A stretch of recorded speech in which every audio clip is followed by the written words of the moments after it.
Hi, everybody. I'm Maurice Samuels, the director of the Yale program for the study of anti-Semitism, and it's my pleasure to welcome you to this webinar this afternoon with Arash Azizi, who is currently a postdoctoral associate in our program.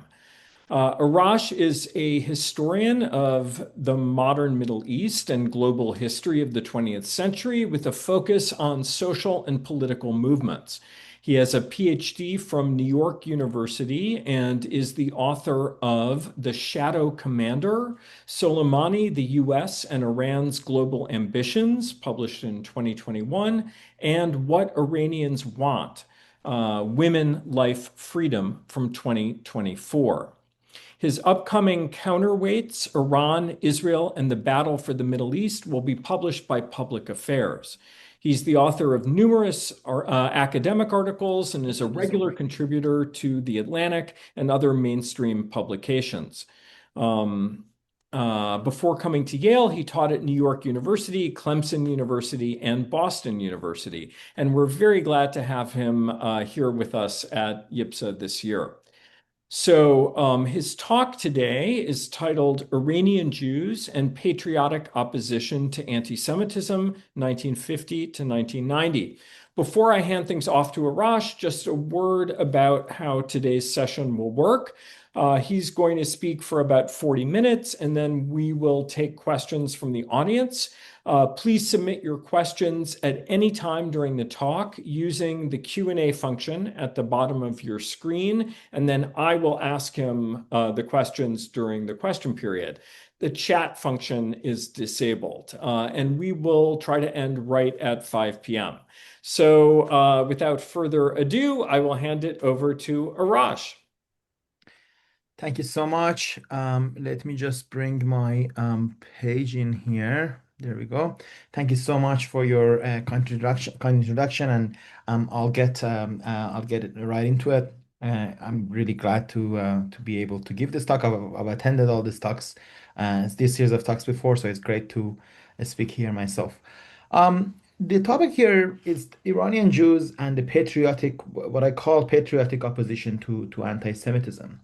I want to look at how in the 20th century, mostly after the Second World War, Iranians broadly, but Iranian Jews in particular, came to espouse a very particular opposition to anti-Semitism, which went hand in hand with the professing of Iranian patriotism and asked questions about what does that mean and how can it be placed politically. Um, I should first start by saying that the Iranian Jewish history is very long. If you ask any Iranian Jew, they usually point out to 2,700 years. This goes back to the Assyrian captivity, really the policies of the Assyrian Empire in 8th century before Christ, where they resettled many populations, including some of the population as what was then Judea.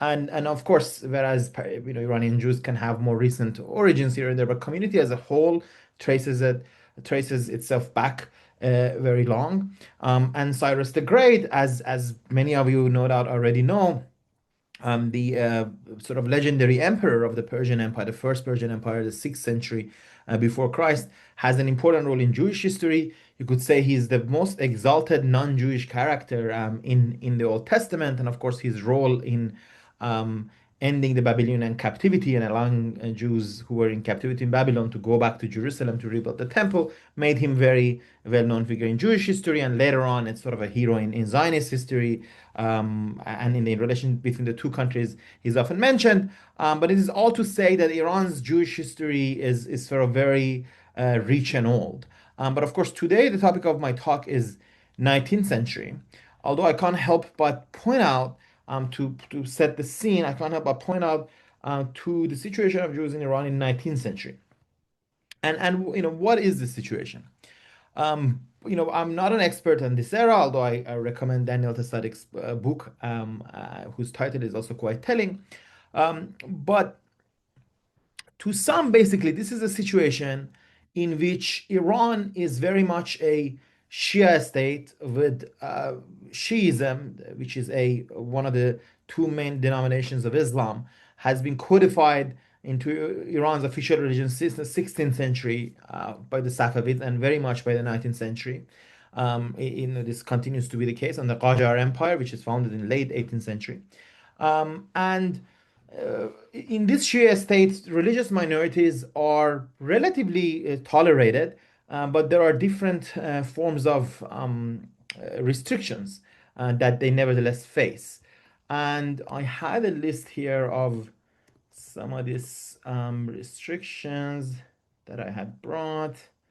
If I can just put it in front of myself. I had it. There we go. So these restrictions include, you can see my screen, right? Okay. These restrictions include that they're not allowed, Jews in particular are not allowed to open their own stores in the Muslim bazaars. Those who kill Jews are not held to the same sort of blood money requirements. When it rains, Jews are not allowed to walk in certain streets. They're not allowed to get on a horse. They're not allowed to wear long socks. And sort of this kind of restrictions exist, which are not, is not clear. They're not always enforced. They're not really enforced by a state. A state doesn't really exist to such a degree. Nor they're always supported by the Shia ulama, actually, sort of the religious clerics. They're sort of a mix of local enforcement sometimes and sort of occasional. But at any rate, more relevant is that the Iranian Jews also live in a sort of a social political marginalization very much. The economic situation is not very good for the most part.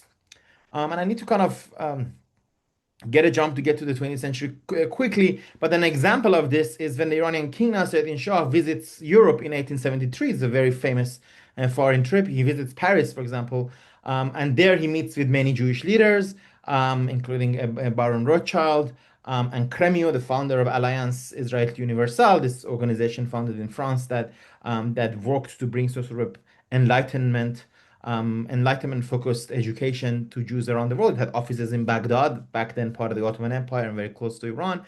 Um, what is very important in this trip is that Shah is very offended by the idea that Jews in Iran are not doing well. He says that he is equal to all his subjects, regardless of their faith. In fact, he's even more friendly to non-Muslims, he claims, and he points to his prime minister and says, "Look, they accuse him of being pro-Jewish."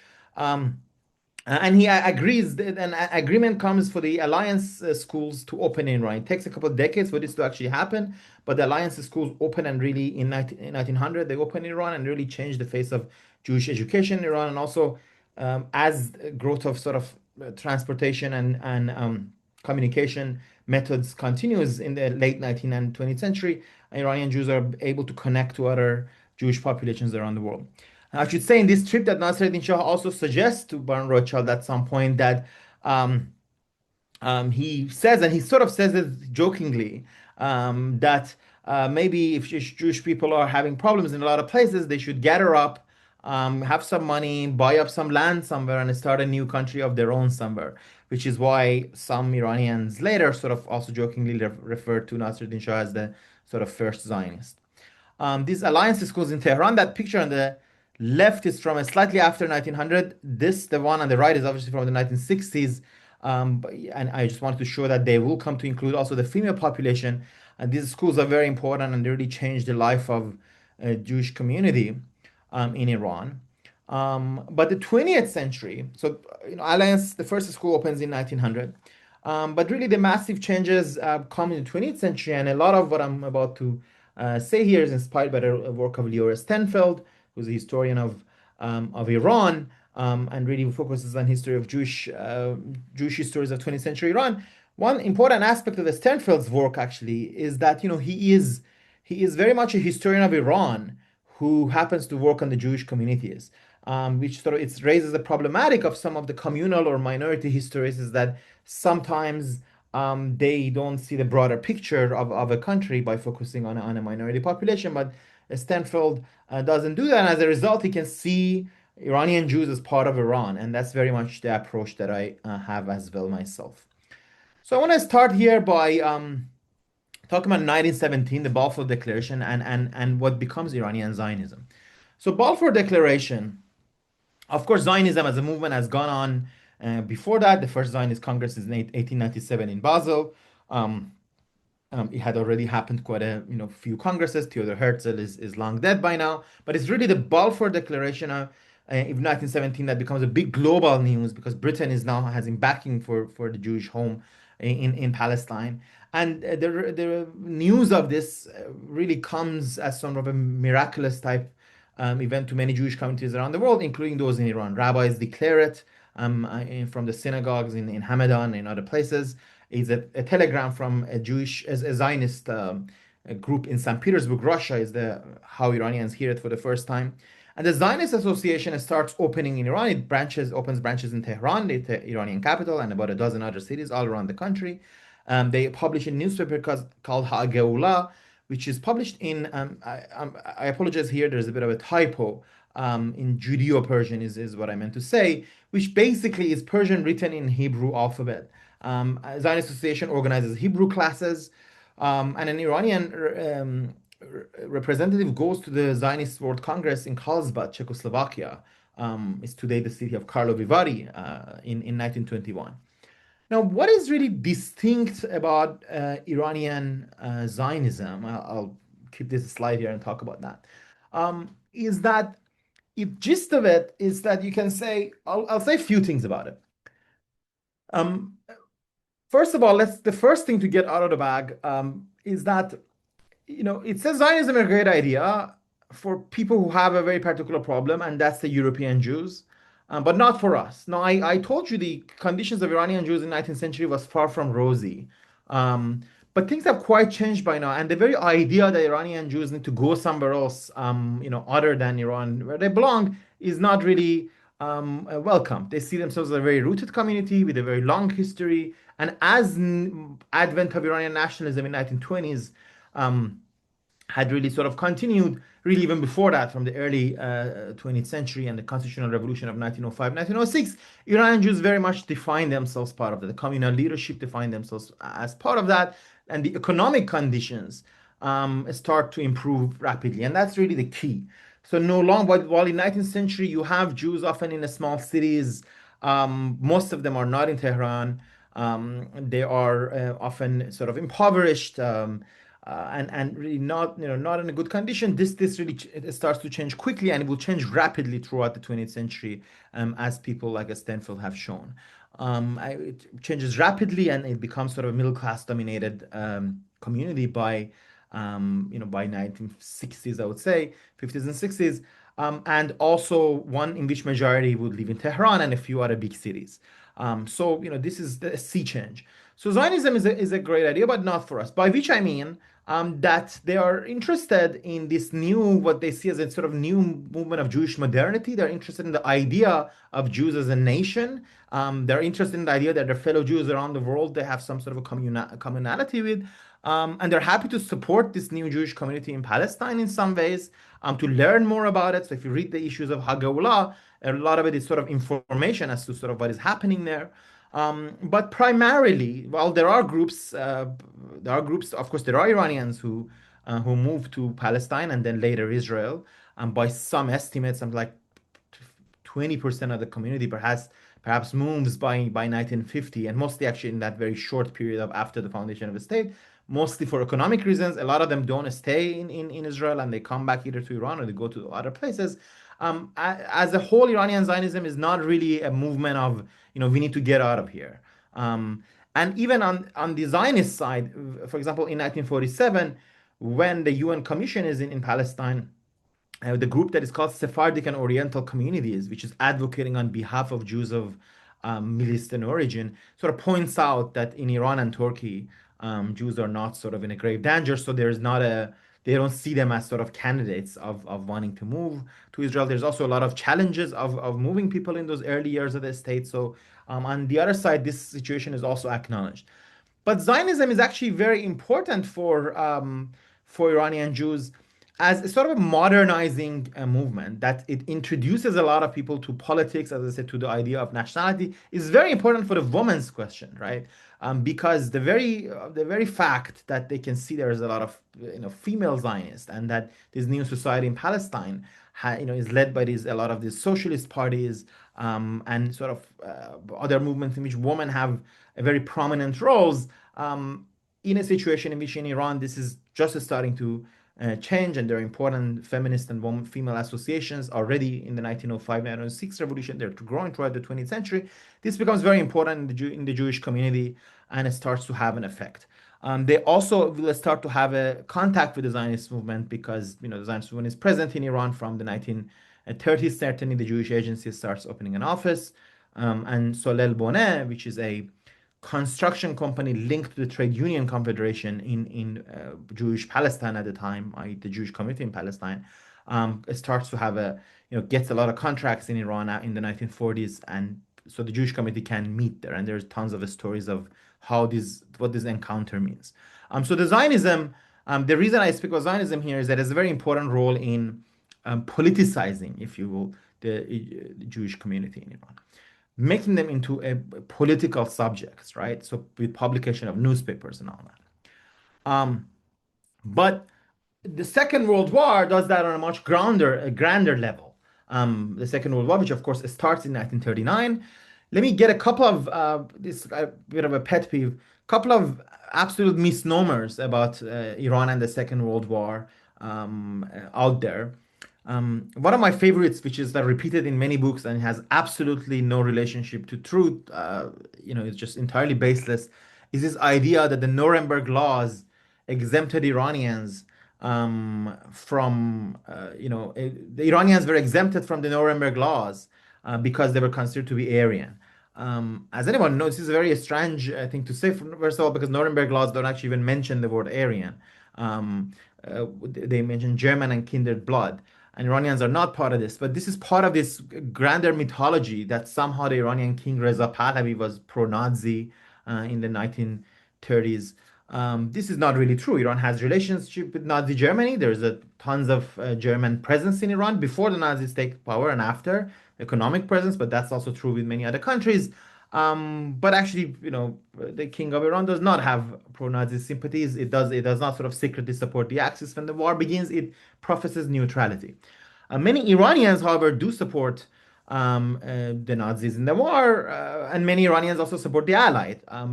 First of the Soviet Union, obviously, those who are on the left, and also the Britain and United States when it joins. So you could say Iran is divided. But in 1941, can't get, I assume some basic knowledge of that history, so I won't go into details, but Iran is invaded by England and the UK and the Soviet Union in 1941. The reason is not that Reza Shah is somehow pro-Nazi, but it is that they want to make sure that Iran is really sort of joins the Allies. And there's a couple of ultimatums that they try to give him, but they really need Iran controlled, and they can't sort of play with this sitting on the fence.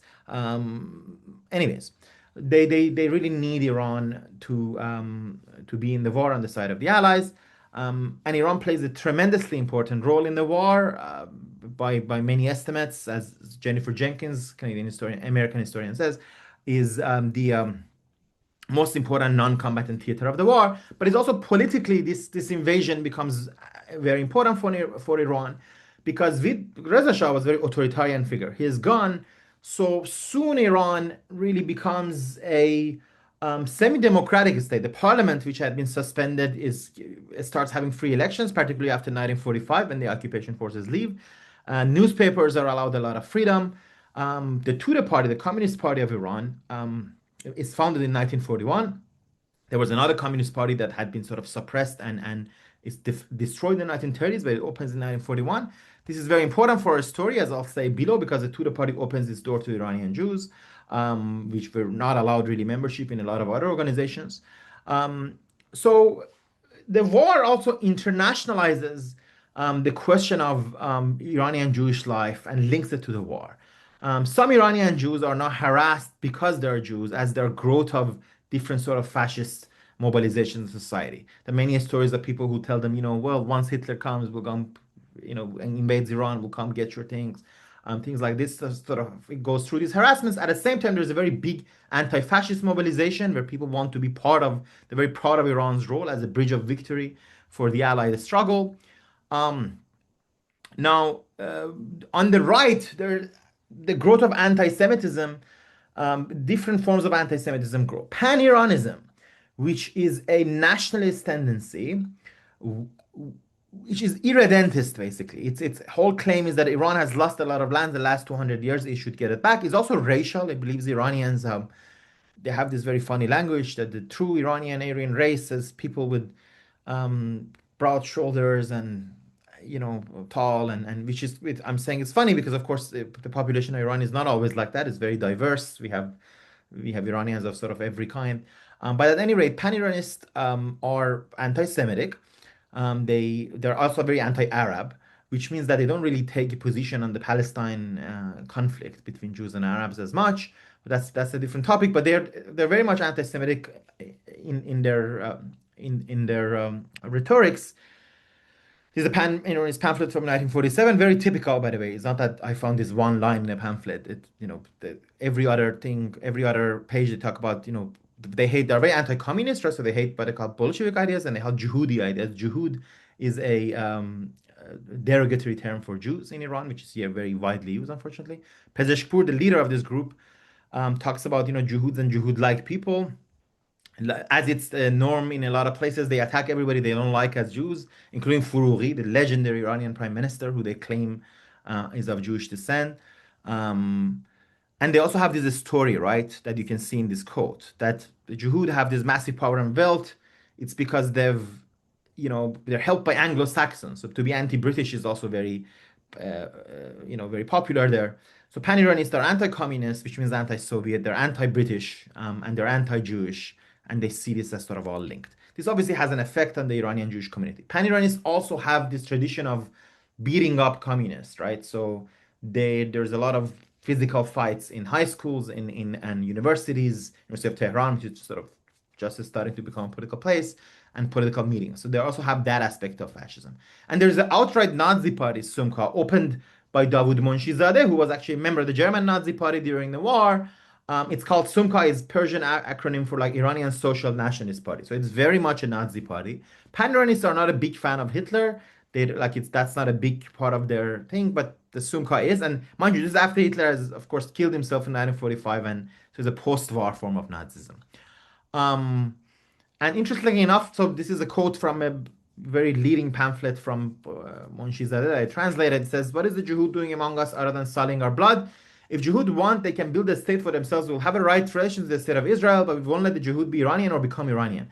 So very interestingly, they say, they are this form who say, well, the state of Israel exists, maybe we can have a relationship with them, but they're not a big fan of Iranian Jews. Um, Now, communist anti-fascism becomes a very common form of a response to this growth of different forms of new political forms of anti-Semitism. So we had other forms of traditional anti-Semitism, so Islamist anti-Semitism.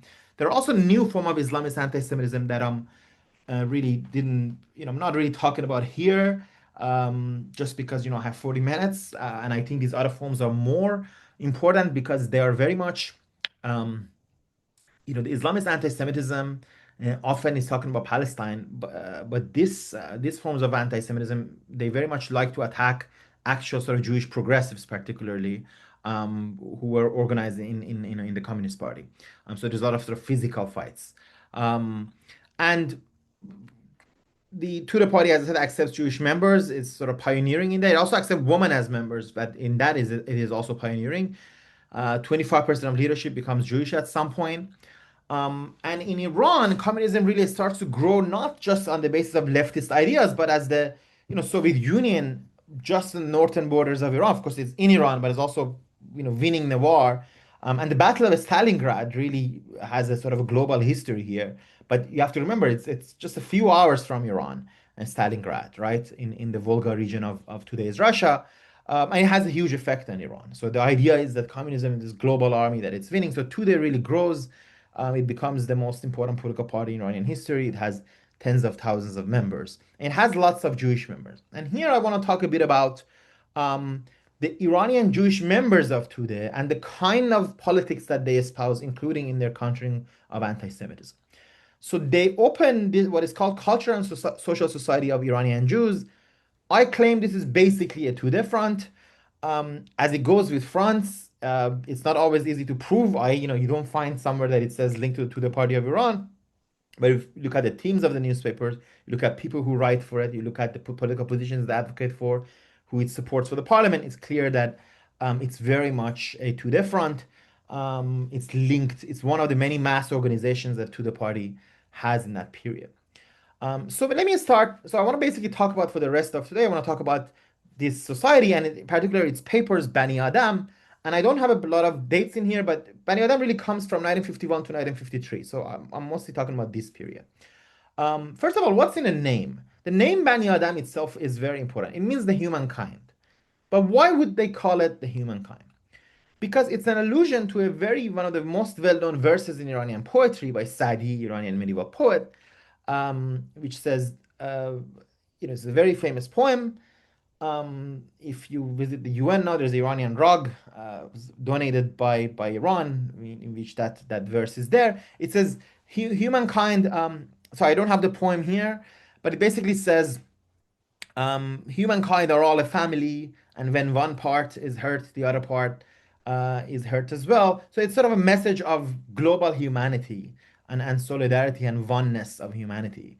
Um, so the message is clear here. It wants to basically, the very title is a way of countering anti-Semitism. It wants to say Iranian Jews are part of the Iranian nation and they're part of the humanity and they fit into this Iranian notion of universality.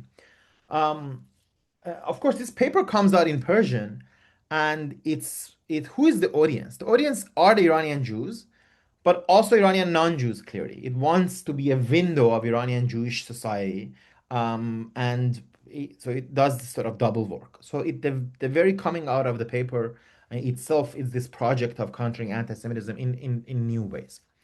Now, um, I have these titles here, so I'll go through them one by one. So one issue of this paper is that it's a struggle for Iran's national sovereignty. This is a period in which Prime Minister Mohammad Mossadegh, who comes to power in 1951, nationalizes the Iranian oil, kicks out the Anglo-Iranian Oil Company, the Anglo-Iranian Oil Company, which is today BP, right? It changes its name to British Petroleum and later BP. It's famously said it was called Anglo-Iranian because Iranians gave the oil and the Anglo took it. So, it's very much a colonial institution active in southwestern Iran, Abadan, the biggest oil refinery in the world. And Mossadegh nationalizes it, and this great struggle opens up in Iran that really defines Iranian history from 51 to 53. And Bani Adam really tries to place Iranian Jews very clearly as part of the Iranian nation against sort of the British colonialism.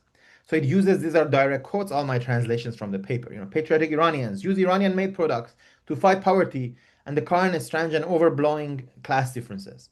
The glorious struggle of the Iranian nation to nationalize the oil industry will go until final victory. The Iranian nation won't capitulate to the greed of colonialists.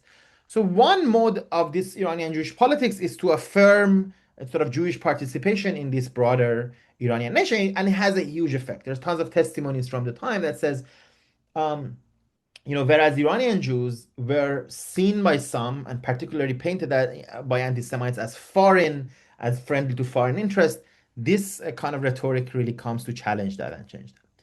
The other part is that there is a huge a struggle, what I call a struggle for Jewish and Muslim coexistence. Iran is more than 90% Muslim. So not just Muslim, but also, there are other minorities such as Christians and all that.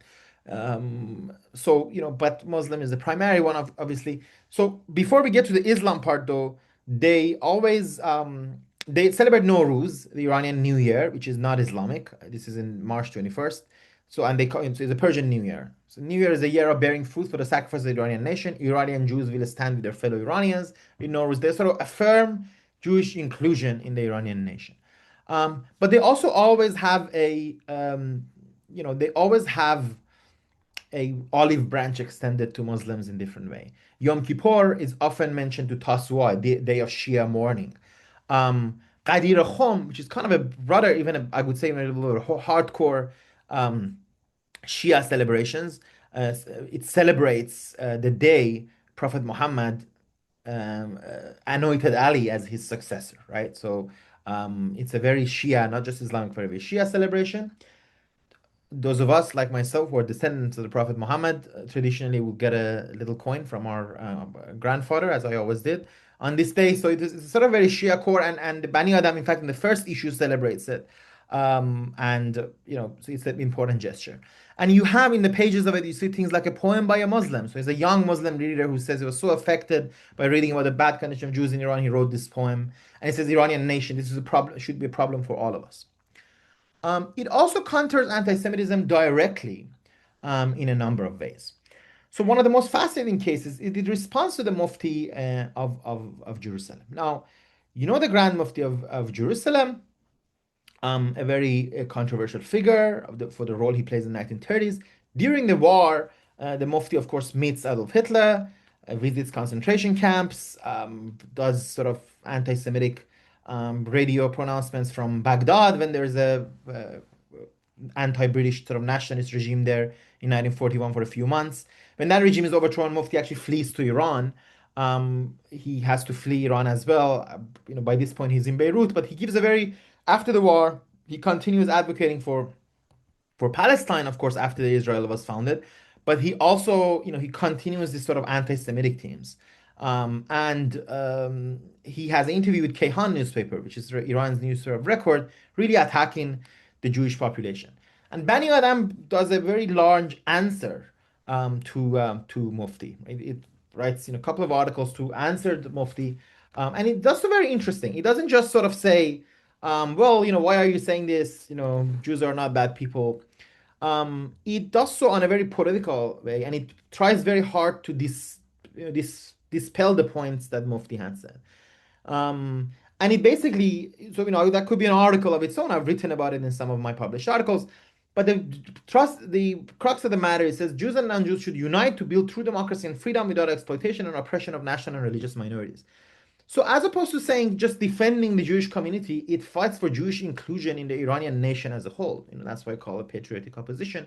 And it affirms the Iranian inclusion, Jewish inclusion in the Iranian nation, and affirms Jewish inclusion in this broader sort of progressive coalition. And it really goes point to point. It answers the Mufti. The other aspect that is sort of a much more direct countering of anti-Semitism is it speaks about what I would, in the language of today, we would call double oppression.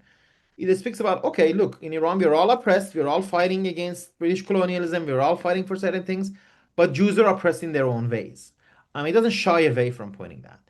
For example, it demands public funding of Jewish education in Iran. It points out that Muslim schools are funded, a lot of public schools are funded, but Jewish schools are not publicly funded. And this is also very fascinating when you put it in the context of Alliance Universelle from before, in the context of foreign powers often seeing non-Muslim in Muslim countries as their wards, as who they have the responsibility to protect, but also that means they pay for their education, but it also means it gives them some claim. So Bani Adam and his culture society of Iranian Jews, they don't want any of that. They say, no, it should be the Iranian state. We should fund Jewish education because we're Iranian. So it counters anti-Semitism while fighting for Jewish inclusion.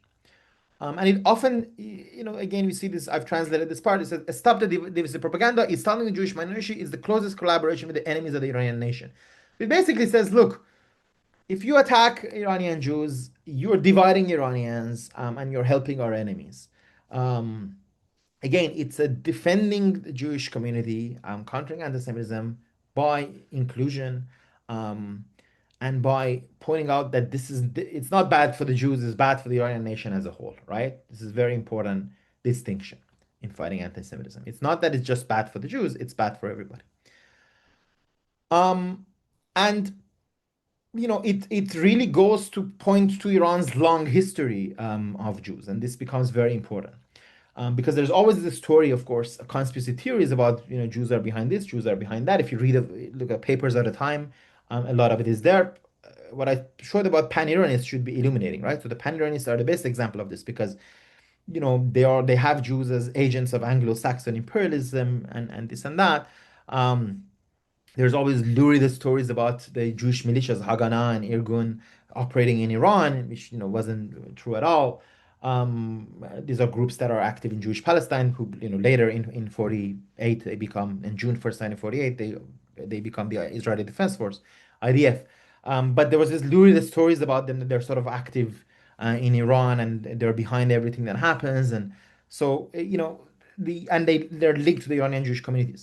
The Bani Adam says, what then ploy the Jews of this land have failed to carry out in the last 1,000 years? It says, we've been here for so long. It points out that they've been here since Darius, which actually is selling it short. Darius the Great is a king right after Cyrus the Great. As I said, they've actually been together about 200 years before that as well.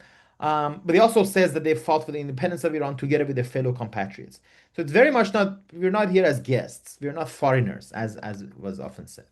And the last point of today's talk is the question of how do Iranian Jewish communists approach Israel, and how does that link into their struggle for anti-Semitism? So they're not Zionists, right? They don't like to they don't like communists before, and that again goes beyond the scope of today. Uh, but it's what you call, people like Jeffrey Levine call anti-Zionist for Israel. So they're not Zionism because they have critiques of this, what they perceive of this ideology to be, but they're very much in favor of the formation of Israel, and they want Iran to have full relations with the state of Israel. Iran establishes relationship in the 1950. It opens a sort of office there, although this is a de facto recognition, not de jure. And they keep asking Mossadegh to extend and expand it, whereas there are others, the Shia ulama, who are against Israel. They ask for the opposite, and also solidarity with Arab nationalism starts growing in the late 40s. So in this debates inside the left, if you will, the communists as a whole, this is a communist position, not just the Iranian Jewish communists, Iranian communists as a whole, they ask for recognition of Israel. But what do they do in their rhetorics? They highlight the Israeli left solidarity with Iranian struggles. So they want to show that, look, Israel is not an imperialist nation. They has shown solidarity with Iranian struggles. They emphasize cooperation of the nations of Middle East who guarantee their freedom for colonialism, right? So they say Israel should join with Egypt, should join with Iran as we fight British colonialism. And it loves to say, the Israelis have just kicked out Britain in the 1947-48 war. So it wants to emphasize that aspect, that there are fellow fighters against British colonialism. That's the sort of image they want to give. But most importantly, they're also going back to what I said, Zionism is good, but not for us. They say, we believe that Jews of every country should live in a land in which they have hundreds and maybe even thousands years of historical past, now share sustained economic links and common history and culture with the people there. So Iranian Jews belong to Iran. They don't belong in Israel. But Israel is a Jewish country, and we support it like we'll support any other Middle Eastern country, and they definitely highlight the sort of leftist aspects, but not as a destination for Iranian Jews. And they also, we believe the country Israel is the homeland of those living in that land. We never believe the Jewish minorities of countries around the world, wherever they are faced with injustice, should leave their home and life and immigrate to Israel. So this is the way they're anti-Zionism, which if you want to go by the classifications of today, it would probably be better called non-Zionism. This is how it works. So they say, Israel is there. It's a country. We, like any other country, has progressive forces, reactionary forces. We support some, we don't support others, but we don't believe Jews should go there. And this, of course, is also a very important message to say to people like Sumka, who are like anti-Semitic, and they say Jews don't belong here; they belong in Israel. They say no, Jews belong here, and they're part of the Iranian nation. And if we advocate recognition of Israel, is not because we're Jews, it's because we are Iranians, and we want all nations of the Middle East to work together, for the common cause of, anti-colonialism. Now, I'm gonna sort of end it here. I should say that this focus here was, I think my original title even said to 1990, but as you see, I wanted to spend more time here, and so limits of 40 minutes means I could stop here. I could give, if I had like, half an hour more and I wanted to give other versions, I would say the Iranian non-left-wing Jewish responses are not very different in some ways. Obviously, the content of the politics is different, but there's the same emphasis of inclusion, of patriotism, of we are Iranians first, I would say even. and that this exists across the Jewish spectrum of politics. I have an interest in the left, so I focused on that today. But as a whole, we see this a mode of countering anti-Semitism, which it focuses on Iranian patriotism, and these two are not in contradiction at all for it. In fact, they go hand in hand. So I'll stop there, and I guess I'll stop sharing also. I think you're muted. Sorry. Thank you so much, Arash. That was such a rich and interesting talk about something that I think, a lot of us don't know that much about. So let me invite people in the audience to submit questions using the Q&A function, and already have some. So please, submit those and I will ask them. So one question to start. Um, Were the conditions of Jews, so you talked at the beginning about how um, Jews in Iran and Turkey were less likely to move to Israel after the creation of the state in 48. Could you talk a little bit more about why that was? So would you say that the conditions for Jews were objectively better in Iran and Turkey than, for instance, in Iraq or in Syria? Yeah, so they were obviously better because of the basic fact that Iran and Turkey were not party to the Arab-Israeli conflict, right? Iraq obviously was. Iraq, in fact, went to fight, of course, in Palestine in 1947. Um, they went in 1948 after Israel's formation was announced, and before that, there were Iraqis fighting as part of the Arab Volunteer Army, and that had really already so that had led to a huge Arab Jewish fight across the Arab world. So the Arab country, which eventually leads to basically every single Arab Jew leaving their countries almost everywhere, especially Morocco and others, right? So today Iraq has zero Jews. As we know, Baghdad was 35% Jewish in 1940s. And in 1941, there had also been a sort of a famous, very well-known pogrom, the Farhud. This was after the fall of the Arab nationalist regime in Iraq. So yes, Iran and Turkey are very different from Arab countries. So that already is a huge distinction. Um, and in terms of the social conditions, I would say, right in 1940s, they're not all sort of doing great. There's still a community which has a lot of marginalization, has a lot of poverty. But the idea is that the easier solutions are found inside. Now, there are tons of Iranian Jews who do try to move, and that's the reason. It's economic, right? But the Mhm. Jewish leadership on either side does not see them as a priority. And Ali Ezzadiyar has a new book about Iranian Jewish migration to Israel, which is really fascinating. It goes to this period of 1950, 1951. Um, Iran becomes a conduit for Iraqi migration because Iraqis come to. In fact, this is why Israel really wants to establish relations with Iran in 1950 because it wants Iraqi Jews, which is a priority. It needs to save them in. That's how it sees it. It wants them to go through Iran and like 30,000 go. And a lot of Iranian Jews hitch a ride basically. They fake being Iraqis if they really Mhm. wanted to go because there's a free ticket and they want to go and sort of check it out, right? And then there is a Chalutz movement, sort of a socialist link to Mapai, the ruling party in Israel, which is active. There are Iranians to go. There's very interesting a female. Again, I think the entire PhD can be done on like Iranian Zionism and its effect on Iranian Jewish women, right? Mhm. So for Iranian Jewish women, to go to Palestine is to leave from often a semi-conservative family um, to a kibbutz, right? Where gender Yeah. relations are entirely different, everything is different. So once you meet like a Jewish person, say from Solel Boneh in Abadan, as Matilda Hakimian, one Iranian Jewish woman, did who moved there. I mean, this is a very exciting sort of life prospect in Mhm. many ways. So it's not so much about leaving for the Jewish homeland. It's about leaving for somewhere that is, more exciting than the kind of life that you're used to.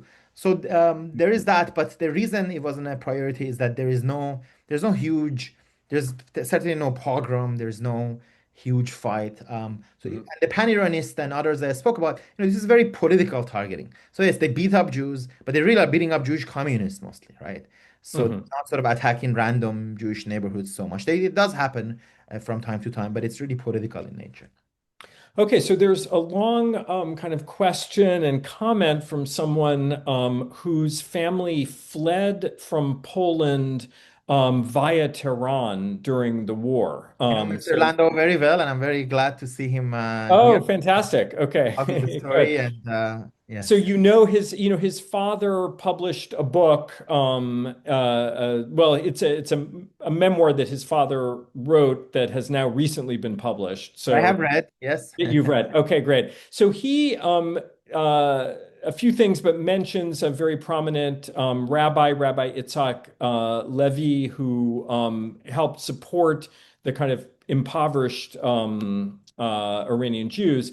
But then also he points out that when they came to Tehran in December of 1943, there was a huge German embassy fully staffed and feared by the population. So there was already this kind of German presence. And when the British and Americans and Russians took over, they kicked the Germans out. So could you talk a little bit about the role of Iran during the war? there were about 1,000 members of the Nazi Party in Iran before 1941, right? Before the invasion. The invasion happens in August of 1941. So there was Nazi activity in Iran.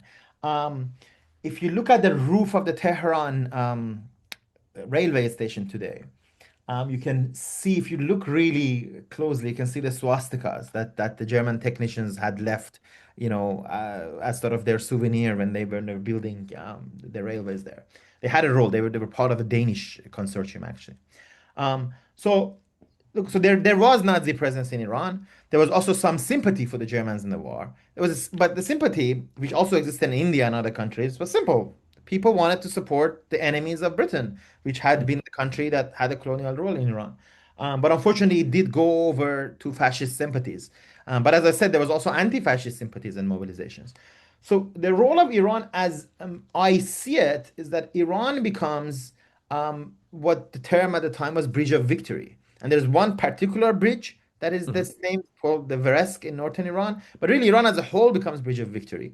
Um, the majority of the aid that America gives to the Soviet Union passes through Iran. Iran is absolutely critical to victory of the Allied.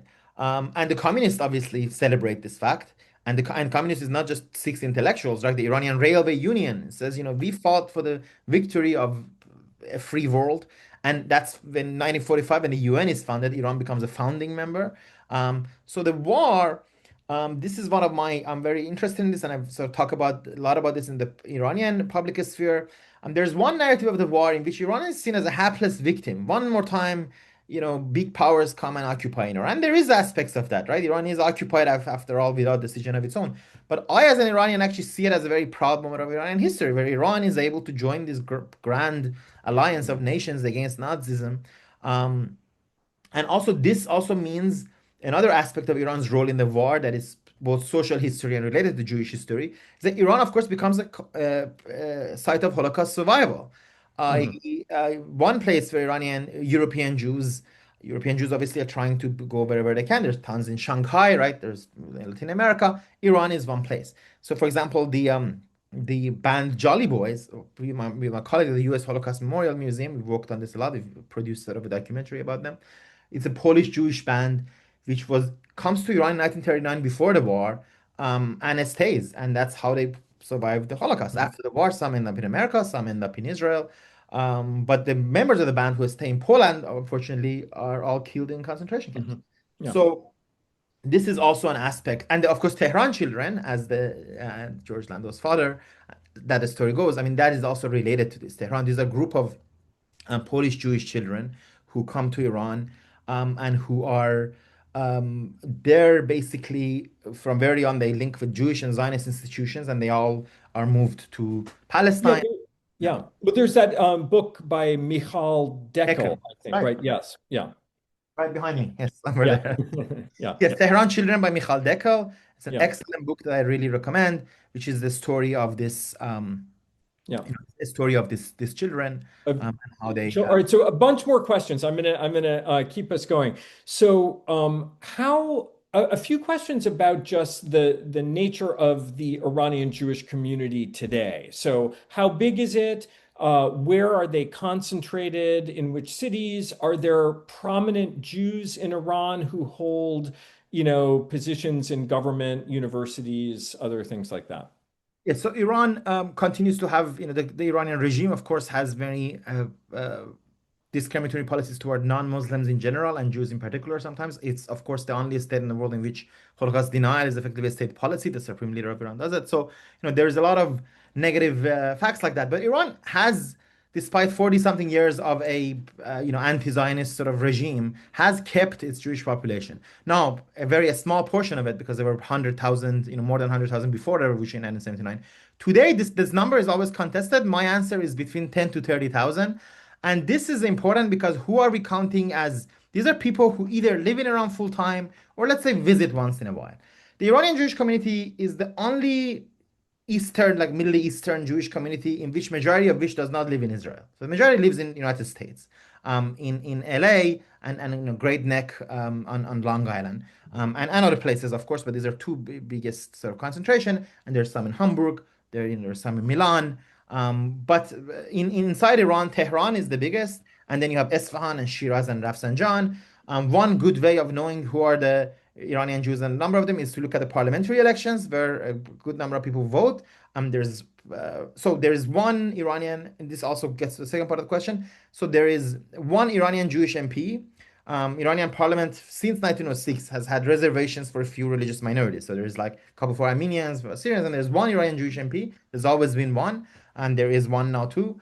And look, this MP has to work within the laws of Iran. So yes, he will say all the right things against Israel. He will say, all the right things about how great Khomeini is, but he's not a puppet. He's not. He's a community figure. He channels the interests of the community. When the regime does Holocaust denial, the Jewish MP usually loudly denounces it. And as I said, there's a competition. In the last parliamentary elections, I was very interested, so sort of followed it closely. There was a guy running from Shiraz, and there was this guy from running from Tehran, and he won. And he wasn't sort of political. The differences were mostly about, I'm going to do better for you and I'll represent your interests better. And the guy with the institutional heft from Tehran won. A lot of Iranian Jewish MPs used to be very associated with the Communist Party in one way or the other, and that's not the case really anymore. In terms of Iranian, so the Jewish MP, he usually heads the health committee always, almost in the last 40 years, because the sort of Jewish pharmacists used to be a big thing in Iran. So still a lot of health policies in Iran will pass through the Jewish MP, and you will see if you don't know he's Jewish, you wouldn't know it. Like he would be there Mhm. speaking about health policy and healthcare, and so that's Mhm. political prominent is this. There are other Iranian Jews. It's, I mean, 10 to 30,000 is very small in a nation of 90 million, but they are prominent in other places. One other person I would mention is Harun Ashari, perhaps one of the best known Iranian film producers, who's a Okay. big Jewish communist intellectual linked to the party historically, made some of the most important Iranian films. And yeah, so he's other Okay. he's well known.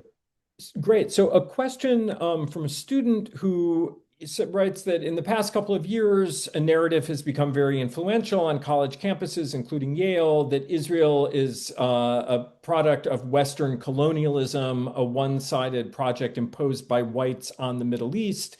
But it seems like, from what you're saying, that actually there was, a kind of,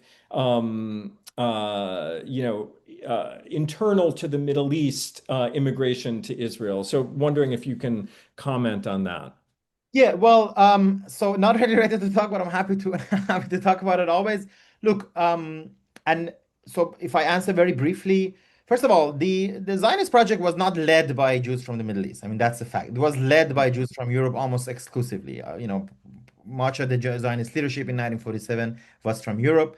Um, do I think it's Western colonialism? Don't. I don't think that's the best sort of framework to understand it. The framework of settler colonialism, I think Adam Kirsch's recent book is a good critique of it generally. Mhm. But Yeah, one we've should had say, him speak. Yeah, we've had him speak in our program. wonderful. I think it's a very good book, and I think it critiques this topic generally, actually. So the book is not about, oh, this settler colonialism is a good concept, but it doesn't apply to Palestine, Israel very well. It sort of questions the concept as a whole. I would say though that look, there are aspects of Western, there are definitely similarities to sort of Western settlement. So if you want to, um, if you want to compare Jewish settlement, Jewish Zionist settlement in Palestine to European settlement in Algeria or South Africa, there are similarities. But it's not about being white.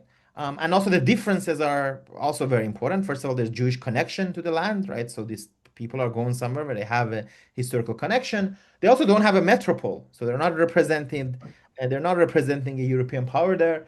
Um, yeah, and I think, and in the other point that I think is more relevant to my talk, and I think is important to remember, is that Israel becomes a pro-Western country at the end, right?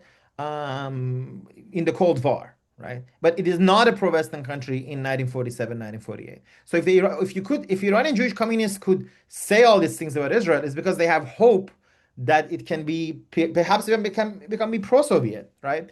Um, and certainly the State Department at the time was very anti-Zionist in many ways and anti-Jewish in some ways. I mean, they were very worried that Israel might become a socialist sort of communist country. Turns out they didn't have a lot to worry about. Israel doesn't become that. Mhm. But at any rate, and also inside Israel, there was a very strong identification with Afro-Asianism, with the idea that Israel was a third world country, an Asiatic country. So again, Leo Stenfeld has co-written an article about Israel at the Bandung conference, for example. Mhm. How Israel wants to be at the Bandung conference. It's present at the Delhi conference shortly before that. And so, yes, I think it would help all of us on campuses if we have a more expansive Mhm. understanding of Israel's history. Okay, I'm going to take my prerogative and ask you the last question, which is the course that you're going to be teaching next semester. I want to do a little publicity for this course, which is fantastic, on anti-Semitism and its opponents in the Muslim world. I'm wondering if you could say a little bit about the course and how it relates to what you talked about today, about opposition to anti-Semitism. For sure. Thank you very much. I'm glad a few people have already registered. Please register more. Would love to have more of you or tell your friends about it. Look, basically, my approach in the course, similar to what you see today, is that I want to talk about what forms of anti-Semitism existed in the Muslim world, mostly Middle East, but also India, Indonesia, Malaysia, and other places, and what kind of oppositions there were to it. So the reality is, the Jewish history in the Middle East is not one long history of you know tears and repression, is also definitely not one history of externality. I hope what is very clear from this is whatever you want to say about Iranian Jews, by the 20th century, they're definitely part of Iran. They're an integral part of Iran. They're present in all forms of Iran. Almost all Iranian groups end up having some Jewish part or the other. The Islamic Revolution of 1979 has many Jewish supporters. It's a fact, right? Who support Ayatollah Khomeini before 1979 because they believe he's going to come and change something in Iran. No, a small minority part of the community probably, but a significant minority, not like four people, right? So what I try to show in the course is how anti-Semitism has existed in different parts of the Middle East, but how also it's been countered, both countered by Iranian Jews, but also by others who have either anti-racist commitments or they have anti-Semitic commitments or they have socialist commitments that means they oppose anti-Semitism for you know as part of that politics. So it's a really fun course. We visit many countries, Syria, Palestine, certainly a lot of sort of Israel and Israeli politics, Iran, and also we'll talk about we'll talk about different aspects of this politics, and read many different works. Okay, fantastic. We're so lucky to have you at Yale this year and to benefit from your enormous knowledge and expertise. So please join me in thanking Arash. I know you can't hear everybody, but I will clap for everyone else. And I encourage everyone on the webinar to, if you're not already signed up for the YPSA mailing list, to please do so. So you go to the Yale Program for the Study of Anti-Semitism website, and there's a button to add yourself to the mailing list. We have several more, at least one more event this semester, and then a lot of very exciting events coming up next semester. So thank you all for tuning in, and thank you again to Arash for the great presentation. Have a good night, everybody.